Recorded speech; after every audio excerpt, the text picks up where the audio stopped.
민수기가 총 36장으로 되어 있기 때문에 그 안에 있는 내용들을 하나하나씩 자세히 살피게 되면은 많은 시간이 소요될 것 같아요. 1년은 뭐 그냥 훌쩍 넘어버리고 어쩌면 2년도 갈지 모를 것 같은데요. 그래서 때로는 제가 좀 빠르게 이렇게 넘어가는 부분도 있음을 양해해 주시길 바랍니다. 바라는 것은 첫 번째 시간에 말씀드렸듯이 민수기라는 지루해 보이는 책을 통해서도 하나님의 구원과 구원의 비밀을 발견할 수 있다. 그 복음적인 사실이 감춰져 있다라는 것을 보고 믿게 되는 것, 그거 한 가지예요. 지난 시간까지 광야에서 하나님 중심으로 12지파가 진영을 갖췄던 것, 그 의미가 무엇이었을까? 그리고 레위 지파에 대해서도 살폈죠. 구별돼서 또 그들이 조금 더 하나님께 가까이 오게 됐던 것. 또 레위 지파 중에서도 아론의 아들들, 이런 역할들을 살펴보았습니다. 오늘은 5장 6장 전체 문맥 속에서 또 하나의 하나님의 뜻을 살펴보고자 합니다. 5장을 먼저 가보면요, 하나님이 모세를 통해서 말씀하십니다. 명령을 주시는데 이스라엘 전체에게 명령을 주세요. 그 12지파 전체를 향해서 나병 환자, 흔히 우리가 문둥병으로 알고 있는 병이죠. 그리고 유출증이 있는 자, 주검으로 부정하게 된 자를 다 진영 밖으로 내보내라. 남자 여자를 막론하고 다 진영 밖으로 내보내라 하는 명령을 보게 됩니다. 갑자기 하나님이 왜 이것을 말씀하셨을까? 그 진영을 갖추는 것을 이미 말씀하셨잖아요, 앞부분에서. 근데 이 진영 안에서 문둥병 있는 자, 또 유출병 있는 자, 그리고 시체 죽은 것을 만졌던 자, 접촉이 있었던 사람들은 다 내보내라 명령을 하시는데, 그 이유를 보게 되면은 굉장히 특이합니다.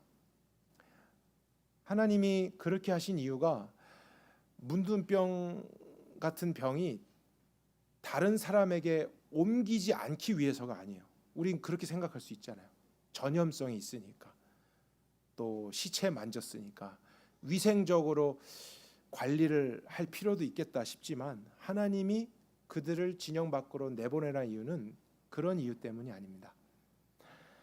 3절에 보니까 마지막에 내가 그 진영 가운데 있기 때문이라 말씀하셨어요. 하나님 때문에 그들을 진영 밖으로 내보내는 거, 사람 때문이 아니에요. 다른 사람에게 옮길까 봐, 문제 생길까 봐, 이게 아니고 하나님 때문에 그들을 내보내라. 그럼 이제 질문이잖아요. 하나님이 계신 것하고 문둥병, 유출병, 시체 만진 것하고 무슨 상관이 있는 것일까? 근데 우리가 레위기라는 책을 보면은 조금 더 자세한 내용을 발견하게 돼요. 레위기에서도 문둥병에 대해서, 또 유출병에 대해서, 시체를 만진 것에 대한 규례들이 나오는데, 공통점은 뭐냐면 그런 모든 것이 부정하다라고 명시되어 있다라는 사실이에요. 영어로는 unclean이에요. 즉 거룩함과 관련이 있기 때문이라는 것입니다. 근데 그 거룩이라는 것이 겉으로 보여지는 게 깨끗하냐 깨끗하지 않느냐 이런 문제가 아니고, 하나님 자신의 기준에 봤을 때 눈에 보이지 않는 영적인 의미의 거룩함이에요. 그 기준에 따라서 하나님은 정한 것과 부정한 것, 이렇게 나누는 규례들을 레위기 안에 자세히 말씀하셨습니다.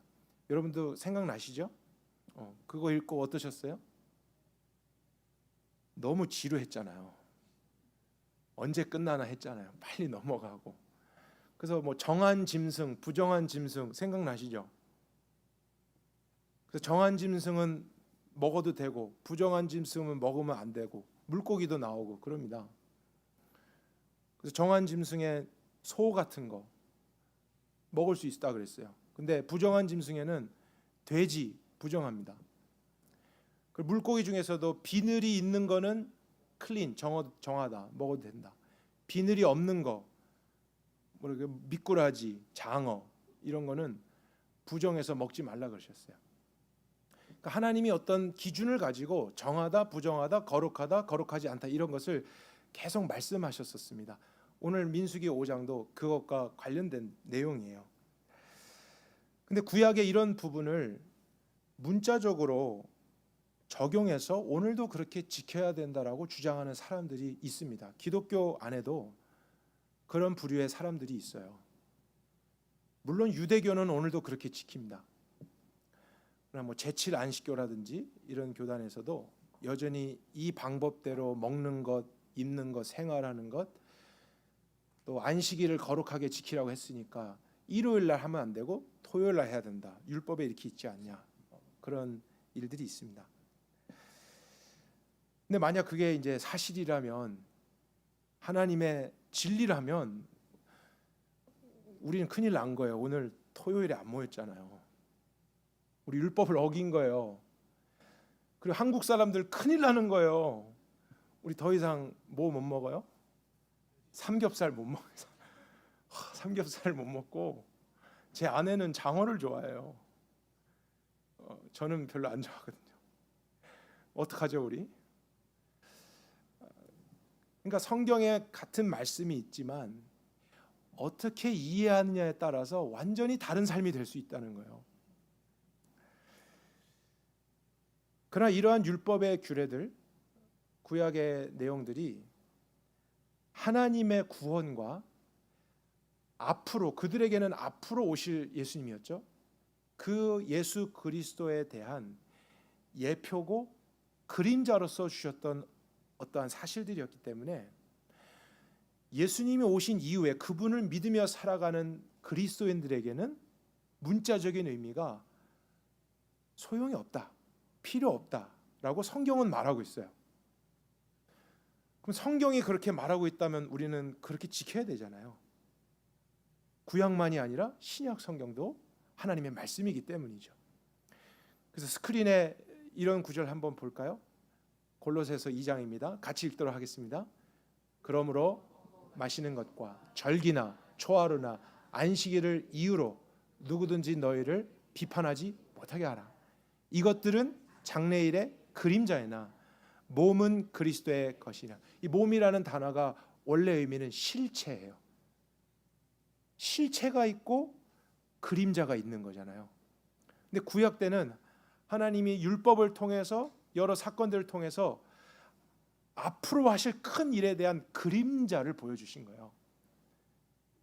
그러니까 어느 정도 윤곽이 보이긴 하지만 뚜렷하게는 몰라요. 확실하게는 몰라요.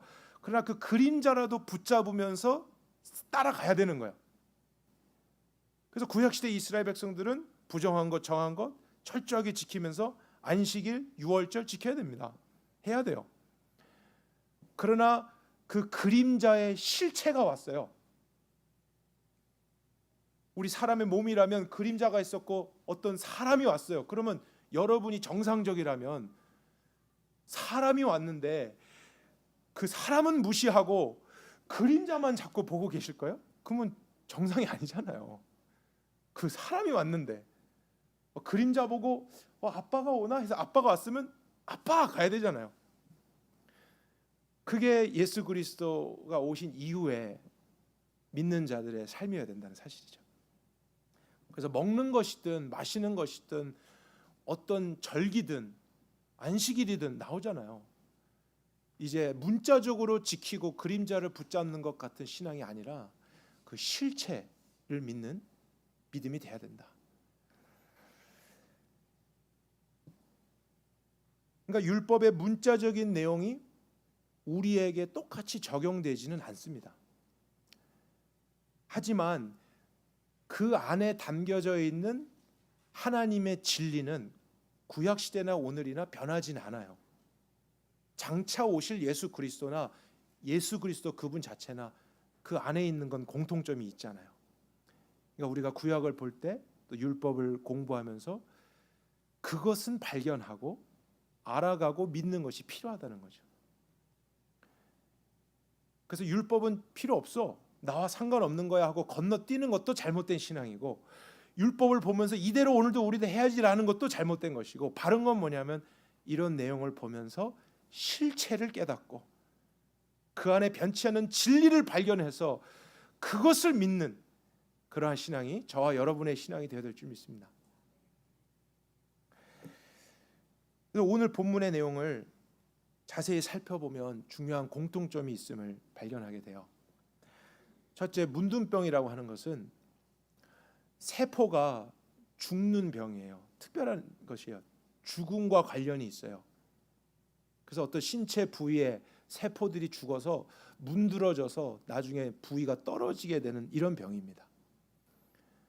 그리고 유출병이라고 하는 것은 죽은 피가 몸 밖으로 배출되는 질병이에요. 그래서 레위기에 보면은 여성들의 월경도 이와 같은 부류에 속합니다. 그들이 부정하다 그랬어요. 그게 나쁜 의미가 아니고 죽음과 관련된 것을 하나님은 부정하다, 언클린하다라고 말씀하신 거예요. 그리고 죽은 시체를 만졌던 사람, 마찬가지겠죠. 죽음과 뭔가 접촉이 있었어요. 그런 부류의 사람들, 그런 부류의 질병은 격리를 시켜서 진영 밖으로 내보내라. 왜?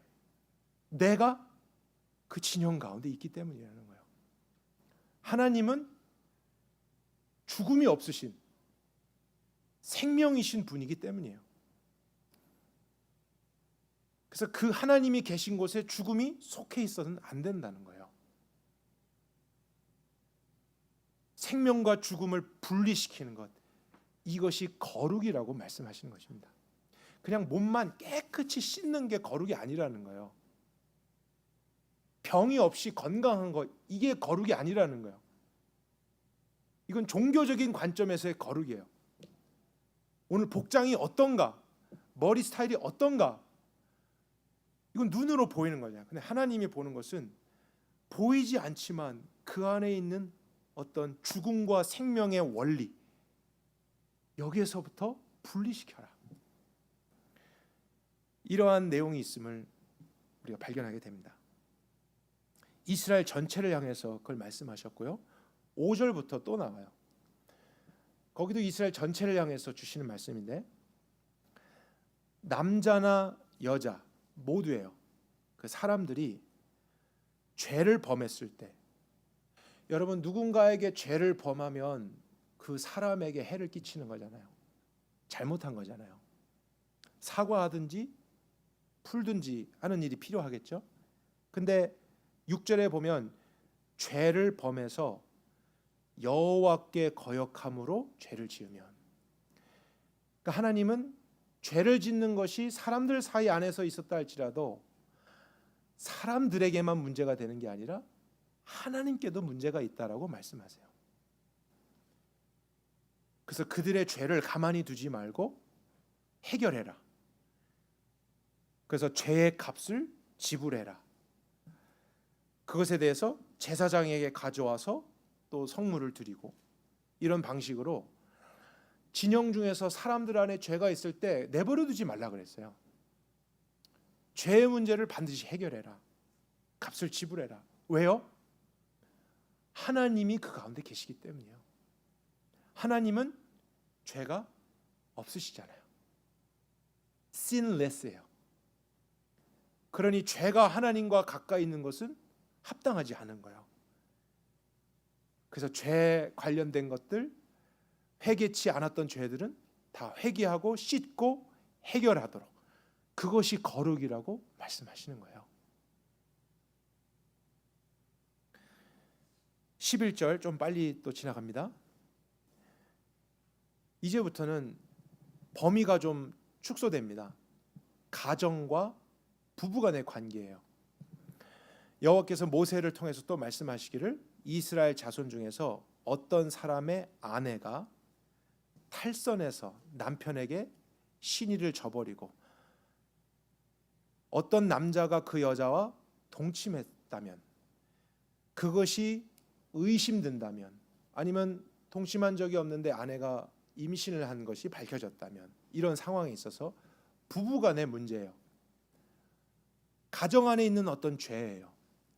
그래서 자꾸 의심되고 불신이 생기고 미움이 생길 수 있는 이런 상황에 대해서 이스라엘 백성은 가만히 있지 말라 그랬어요. 서로 싸우고 다투고만 있지 말라 그랬어요. 그거를 브링업해서 제사장에게 가지고 와서 빛 가운데서 해결해라. 조금 무서운 내용이 나오는데요. 저주를 하게 되는 물을 만듭니다. 그래서 그걸 만들어서 마셔서 저주해서 만약에 진짜 죄가 있는 것이 밝혀지면 저주를 받게 될 것이고, 만약에 정말 그런 적이 없었어요. 근데 계속 부부간에 의심이 있는 거야. 가정 안에 뭔지 모를 긴장감이 있어요. 근데 그대로 살지 말고 그것을 이렇게 해결했을 때 문제가 없으면 아무런 일이 없을 거다. 그럼 서로 털어버리고 의심이 더 이상 가정 안에 관계 속에 있지 못하도록 해라. 가정 안의 죄예요. 부부의 관계 속에 있는 어두움과 문제예요. 이것도 분리시키는 것. 왜요? 하나님이 이 가운데 함께 하시기 때문이라는 거예요. 그게 거룩이라는 것입니다.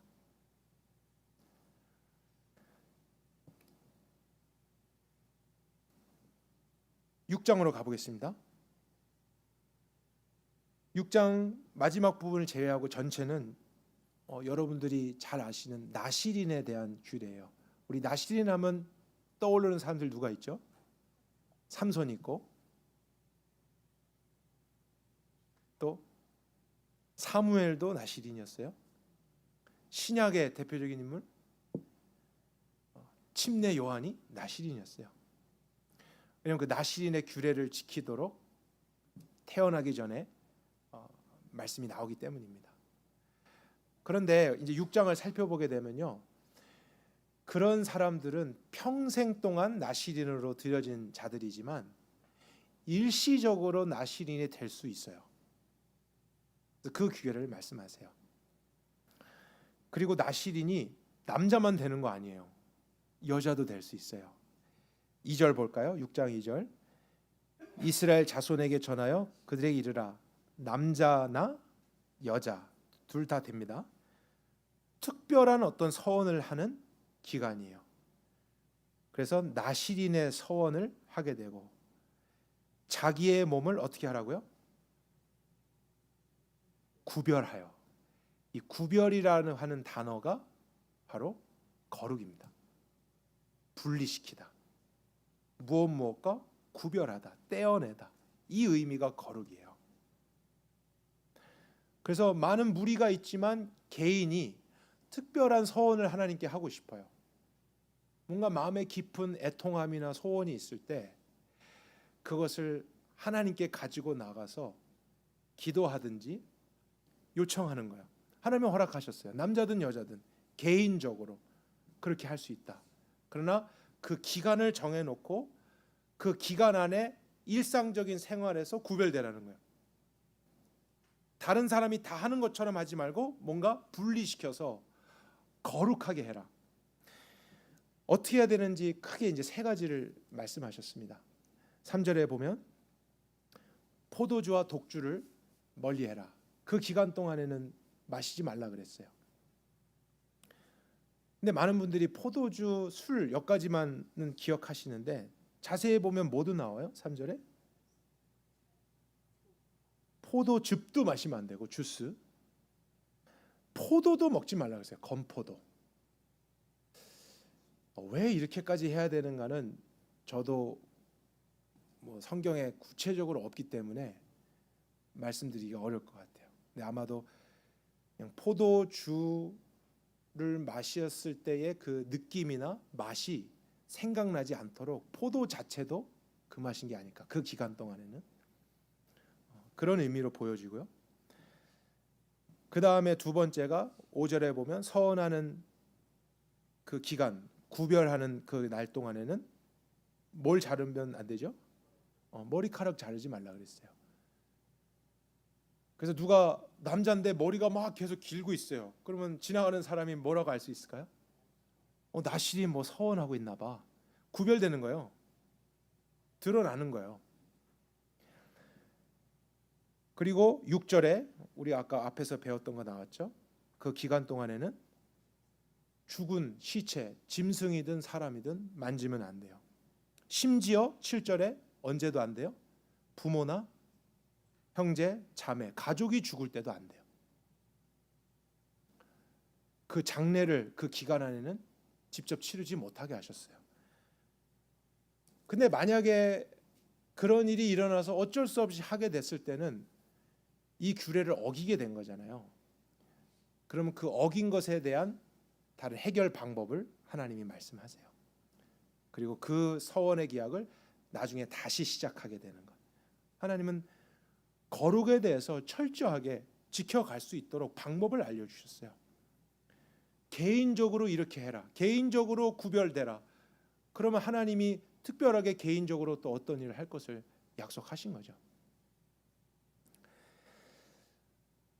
그래서 사도행전에 보게 되면은 바울도 선교 여행 중에 이런 표현을 씁니다. 이제 때가 돼서 갱그리아에 가서 머리카락을 깎는다. 이런 표현이 나와요. 그게 그냥 이발한다는 뜻이 아니고 다 알지 못하지만 그 앞뒤에서 뭔가 나시린의 서원을 했던 거예요. 바울이. 그래서 그 기간이 끝나서 이제 머리카락 자르러 갈 거야.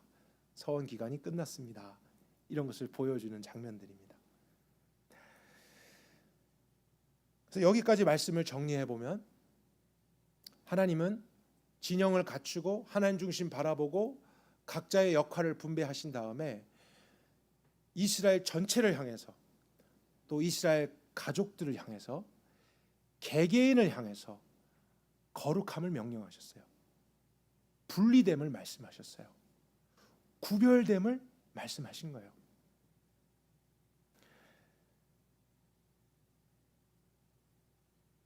그리고 나서 22절 오늘 저와 여러분이 읽었던 본문을 보도록 하겠습니다.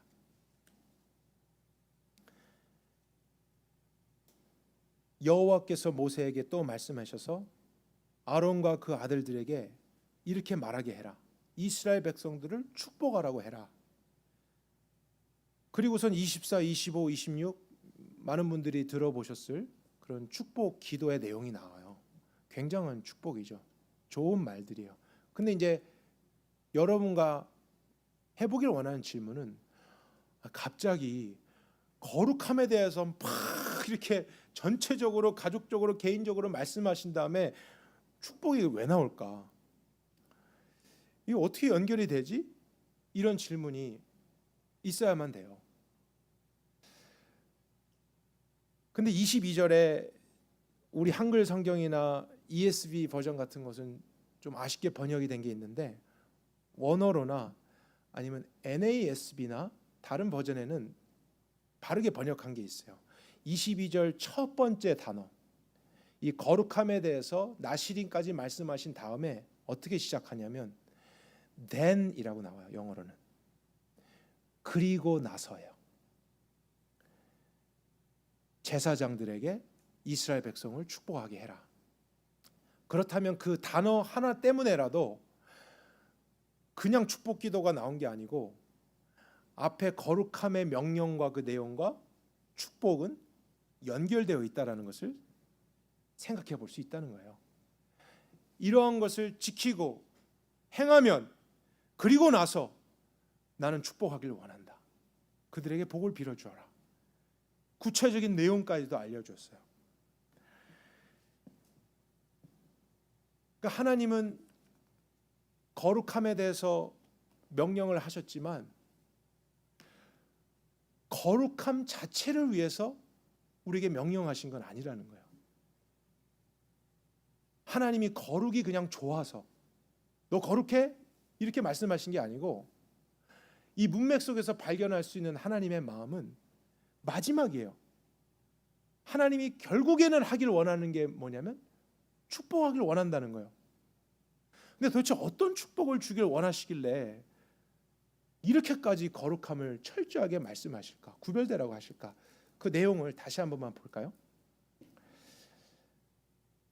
24절부터 보면요, 여호와는 내게 복을 주시고, 그분이 주길 원하신대요. 너를 지키기를 원하는데 여호와는 그의 얼굴을 너에게 비추기를 원한다. 한 번 더 나와요. 26절에 여호와는 그 얼굴을 내게로 향하여 드사 평강 주시기를 원한다. 그래서 성경을 좀 읽어보신 분들은 25절, 26절 얼굴 다음에 나오는 은혜와 평강, 이 단어가 좀 익숙하실 거예요. 바울의 거의 모든 서신서에 등장하는 말이 은혜와 평강이 있을지어다, 이것이거든요. 근데 하나님이 정말 주길 원하는 것은 은혜와 평강이 아니고 얼굴을 주길 원한다는 거예요. 내 얼굴을 너희를 향해서 비추길 원하고 너의 진영 가운데 내 얼굴이 항상 있기를 원한다. 무슨 의미일까요? 은혜와 평강은 하늘에서 떨어뜨려 주실 수도 있어요. 은혜 받아라, 피스, 평강 받아라.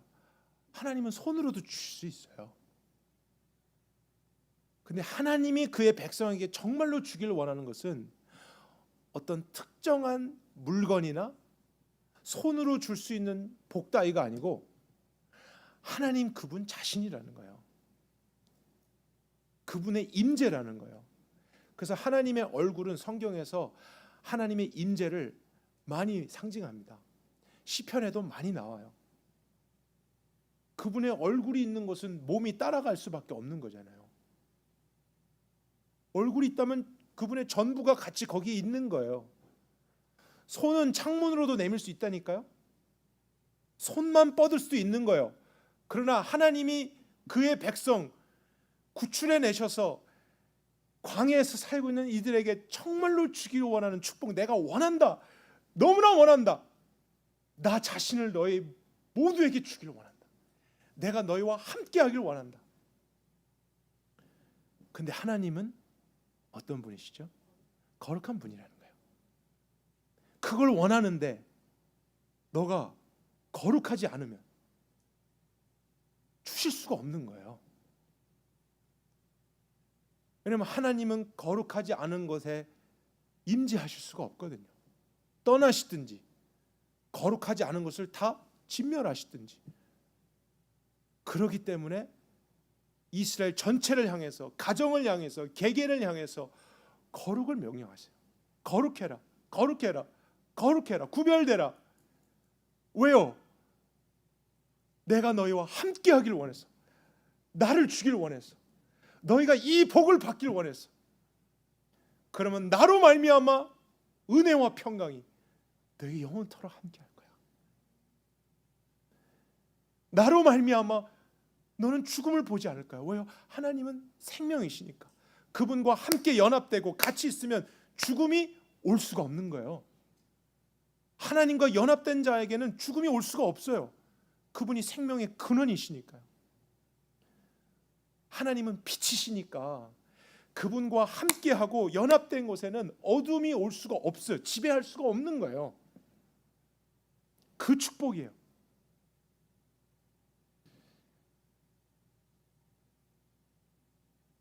저희가 문맥 속에서 이런 하나님의 마음, 하나님의 보편적인 뜻을 정말 발견했기를 바랍니다.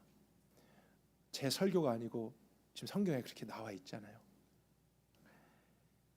많은 분들이, 많은 그리스도인 분들이 거룩해야 되는 걸 압니다.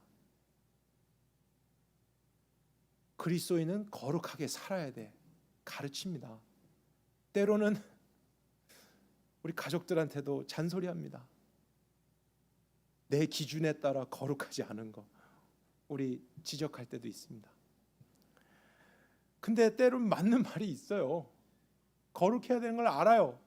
나의 부족함, 연약함이 있어요. 찔려요. 그래서 또 다시 거룩을 추구해 보신 분들 있잖아요. 그렇죠? 근데 잘 되던가요? 얼마 지나면 또 거룩이 힘들어요. 부담스러워요. 거룩이라는 단어 자체가 주는 무게가 있잖아요. 거룩해야 돼. 구별돼야 돼. 그러면 이제 그 단어 자체가 나를 너무 무겁게 해요. 알아, 맞아. 근데 힘들어요. 어려워요. 고대요. 이런 느낌을 받는다고요. 근데 여러분, 왜 많은 그리스도인들이 그 안에서 못 벗어나는지 아십니까? 여러 이유가 있을 수 있지만 제 체험적으로도 그렇고 성경적으로 볼 때 그 안에서 나오지 못하고 계속 거룩함을 실패하는 가장 결정적인 원인은 거룩함의 상태 자체를 목적으로 두기 때문이에요. 거룩해야 돼. 구별돼야 돼. 죄를 멀리해야 돼. 이 자체가 목적인 거예요. 그러면 끝이 없어요. 어디가 끝이에요? 계속 해야 되는 거예요. 쉬지 못해요. 그냥 율법적인 거예요. 이것은 먹으면 되고 저것은 안 되고 이건 해도 되고 하면 안 되고 신앙생활이 늘 그런 거예요. 거룩함 그 자체가 목적이 될 때 그리스도인의 삶은 굉장히 어려워지고 사실 불가능해져요. 얼마나 자책하는지 아십니까? 얼마나 부끄러움 느끼는지 아십니까? 신앙생활을 오래 하신 분일수록 더 그게 심해져요. 거룩함에 대해서 아니까. 근데 그게 안 되니까 나중엔 그냥 모른 척하게 되는 거예요. 그러나 하나님의 의도를 이해해 보자고요. 하나님이 왜 거룩을 명령하실까? 오늘도 그리스도를 향해 하나님은 거룩을 명령하십니다. 대답을 안 하셔도 명령하시는 거예요. 성경에 써 있어요. 내가 거룩하니 너희도 왜요? 왜? 여기까지 물어봐야죠. 왜 거룩을 명령하실까? 복을 주기를 원해서라는 거예요. 어떤 복이요? 우리가 원하는 그냥 유치한 세상적인 그런 복 정도가 아니고 영광스러운 그 하나님 자신을 우리 삶의 전부로 주기를 원하시는 거예요. 죽은 다음이 말고요. 천국 가서 맞아요. 하나님 볼 거예요. 근데 하나님이 원하신 건 진영 가운데서 너희들에게 나를 지금 따르면서 광야를 통과하고 있는 너가 나와 함께하면, 나와 연합되면, 내 전부가 너의 것이 되면 그곳의 은혜와 평강은 흐르는 거예요. 길이 없어요? 걱정하지 마세요. 하나님이 함께 하시면 거기가 길이에요. 모르는 게 있어요? 걱정하지 마시라고요. 하나님이 함께 하시면 그분이 진리시고 모든 것에 답이 되시는 거예요. 그만큼 하나님 그분을 얻는다는 것, 그분을 복으로 소유한다는 것은 어떤 것과도 비교할 수 없는 축복입니다. 그것을 하나님은 주길 원하는데 그 과정을 위해 거룩을 말씀하시는 거예요. 너 거룩해라. 구별되어라. 그 목적을 위해서. 여러분 기쁘지 않으세요? 그 하나님과 함께하는 삶이 놀랍지 않을까요? 그럼 우리 안에 그 동기가 생기는 거예요. 그 기쁨, 그 신비로움, 그 영광스러움, 그 교제. 그러니까 거룩을 추구하는 건 똑같습니다. 근데 그 목적이 바뀌어버리면 오늘도 힘들게 막 고되게 이거 했나? 저거 안 했나? 거룩해야 되는데 난 거룩하지 못한 것 같아. 이런 것하고 똑같이 하기도 하고 안 하기도 하고 지키기도 하는데 마음은 주님, 그래서 나 오늘 주님과 함께 하길 원해요. 질적으로 완전히 다른 삶이죠. 우리 모두가 이런 기쁨으로 거룩을 추구할 수 있게 되길 바랍니다. 이 진리가 오늘 여러분의 심령 속에 빛으로 임할 수 있길 바라요. 제가 한 10여 년 전쯤에 첫 아이를 얻는 기쁨을 누렸습니다. 근데 그 부부가 첫 아이를 키운다. 얼마나 어렵습니까? 모르잖아요. 아이가 우는데 왜 울지? 한 아이를 3명, 4명 낳으신 분들은 딱 들으면 좀 알아요. 근데 얘가 쌌는지 배고픈지 뭔지 잠을 못 잤는지 몰라요. 그러면 울 때마다 막 다 체크해야 돼. 리스트 여기서부터 이렇게. 근데 2-3시간마다 그러니까 얼마나 힘들어요. 남편도 힘듭니다. 아내가 또 피곤하면 남편이 도와줘야 되잖아요. 근데 제 아내는 귀가 잘 안 들려요. 밤에 애가 그렇게 우는데 안 일어나는 거예요. 근데 제가 이해했죠. 잘 안 들리지.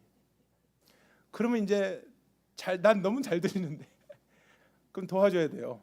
그래서 제가 조금 더 도와줘야지, 기저귀 갈아야지, 뭐 분유 먹여야지 이렇게 했는데 물론 나중에 이제 알게 된 게 일부러 안 일어난 날도 있었다는 거를 이제 나중에 알게 되죠.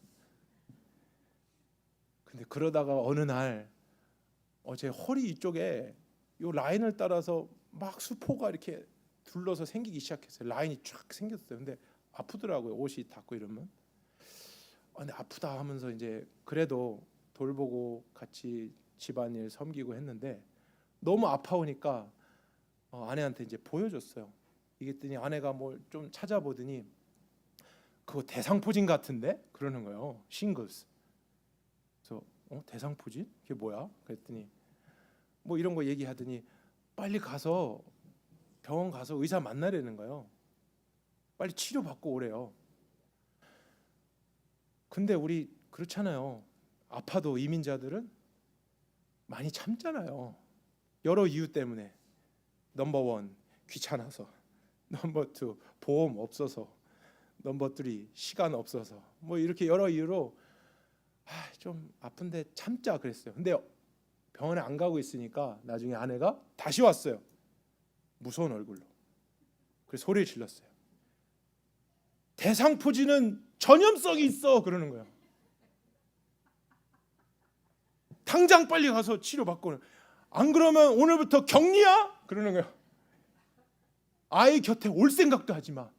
수건 따로 쓰고 그 좁은 아파트에서 저 혼자 이제 부정환자가 됐어요. 강제 격리 이제 정해질 때까지. 근데 똑같이 병원과 의사 만나 치료받고 얘기했는데 그때는 다른 거예요. 돈을 얼마 내야 되든 시간이 있든 없든 나 당장 가리라. 왜 그랬을까요? 이걸 치료 안 받으면 그렇게 귀여운 우리 딸아이를 내가 안아줄 수가 없는 거예요. 아빠들의 이 낙이 있잖아요. 딸아이를 이렇게 안고 막 뽀뽀해주고 애는 막 싫다고 수염 싫다고 막 소리 질러도 근데 이제 못하는 거예요. 가까이 갈 수 없는 거예요. 함께 할 수 없는 거예요. 아내하고도 사랑하는 자들과의 그 관계, 친밀함을 잃어버리게 되니까 해결하고 오라는 거예요. 그때까지는 격리예요. 그래서 갔어요. 무작정 되는 데 가서 갔어요. 의사 선생님 보더니 대상포진 맞습니다. 근데요 너무 늦게 오셨네요. 그래요. 한 48시간인가 그 안에 주사 안 맞으면 효력이 없대요. 그래서 아프셨겠어요. 근데 진통제 드릴 테니까 일주일 더 참으세요. 그러면 저절로 낫습니다. 그렇더라고요. 그래서 돈은 돈대로 다 주고 일주일 더 참아야 되고 격리하고 너무 슬펐어요. 차라리 안 갔으면. 그러고 나서 이제 집에 와서 생활하다가 그때 그 시기에 제가 이 말씀을 보고 있었어요. 정말 여러분 피부에 이렇게 말씀이 막 스며들듯이 체험되는 이런 때가 있는 거 아세요? 지금 내 상황 속에서 이 말씀이 막 실제가 되는 거예요. 하나님이 왜 거룩을 말씀하셨을까? 왜 분리되라고 하셨을까? 그분이 나와 함께 하기를 원해서다. 그 기쁨을 위해서 말씀하신 게 거룩인데 저는 오해를 하고 있었던 거예요. 누구보다 더 거룩해야지. 또 사역자니까 더 거룩해 보여야지. 이거는 종교적인 거예요. 그렇잖아요. 근데 하나님이 그 영광스러운 분이 나와 같은 자와 함께 하시고 오늘 내 가정 가운데서 내가 뭘 하든지 아이를 돌볼 때도 함께 해주시고 그분으로 말미암아 나는 은혜와 평강을 누리면서 나아갈 수 있다는, 그게 너무 사모되는 거예요. 그 목적이 바뀌니까, 그 동기가 바뀌니까 거룩에 대한 인식이 참 달라졌어요. 제가 무슨 말씀 드리는지 아시겠죠? 이 가운데도 거룩해야 되는 것을 알지만 많이 실패하신 분 계실 거예요. 오늘도 부담스러운 분 계실 거예요. 그러나 여러분이 하나님의 마음을 이해하실 수 있길 바랍니다. 내가 너에게 복을 주기를 원한대요. 너에게 얼굴을 향하여 비추기를 원하고 너와 24시간 7일 정말 함께 하길 원한다. 그래서 우리 모두가 이러한 목적을 따라 거룩함을 더 추구할 수 있길 바랍니다. 죽음의 원리와 여러분이 분리되실 수 있길 바라요. 세상의 빠른 길, 편안한 길, 많은 사람들이 가는 그 길로 그냥 가지 마시고, 거룩은 겉이 깨끗한 게 아니에요. 우리의 마음과 생각과 보이지 않는 가치관이에요. 그 원리에서부터 여러분을 분리시킬 줄 아는 그러한 삶을 살아보세요. 하나님이 얼굴을 향하여 여러분에게 비추실 거예요. 여러분의 삶을 광야에서도 확실하게 인도해 주실 거예요. 공동체적으로도 저는 그것을 위해서 더 거룩함을 추구했으면 좋겠어요. 오늘도 EM에는 방문하신 분들이 있어요. 근데 저희 교회에서 계시는 분들, 또 새로 오시는 분들, 그들이 꼭 봐야 될 것이 뭐가 있을까요? 우리의 친절함도 있고 예배의 이런 형식도 있겠지만, 저는 우리 가운데 임재하신 하나님을 그들이 꼭 봤으면 좋겠어요. 그들이 경험했으면 좋겠어요. 그러기 위해선 이 공동체적으로 숨겨진 죄, 긴장, 갈등, 우리 안에 어둠이 없는가, 그런 원리들이 없는가, 우리는 해결해야 합니다. 거룩해야 합니다. 그것을 추구해야 됩니다. 그곳에 하나님은 영광스럽게 임재하십니다. 그래서 그 하나님으로 말미암아 정말 우리 안에 진정한 기쁨이 있고 하나됨이 있고 역동적으로 주님에 의해서 쓰임 받으며 또 시대를 섬길 수 있는 하나님의 나라가 될 수 있길 바랍니다. 살아계신 주님, 오늘 우리 안에 이 말씀을 주님이 예비하시고 주셨은 줄 믿습니다. 거룩에 대한 부담감, 거룩에 대한 중요성 우리 모두 알지만, 하나님이 왜 그토록 거룩을 명령하셨는가, 분리됨을 명령하셨는가, 구별됨을 명령하셨는가에 대해서 우리 많이 잊은 채 살아왔습니다. 거룩함 자체, 거룩함의 상태를 목적으로 삼았던 우리의 어리석음이나 우둔함이 있었다면 용서해 주십시오. 오늘 그 마음의 동기를 주님이 바꿔주셨습니다. 하나님 그분의 얼굴을 위해서, 그분이 주시는 그 복, 하나님 전부를 얻고자, 그분의 임재 속에서 살아가고자 우리가 거룩함을 추구할 수 있길 바랍니다. 그것이면 다 아니겠습니까? 그것이면 이 인생을 끝까지 살아갈 수 있지 않겠습니까? 하나님 우리와 함께 하소서. 우리를 떠나지 마소서. 그러나 그것을 위해 우리가 더욱더 개인과 가정과 공동체가 거룩함을 추구해 갈 수 있도록 우리의 마음과 눈을 열어 주옵소서. 주님을 사랑합니다. 주님을 경외합니다. 예수 그리스도의 이름으로 간절히 기도했습니다.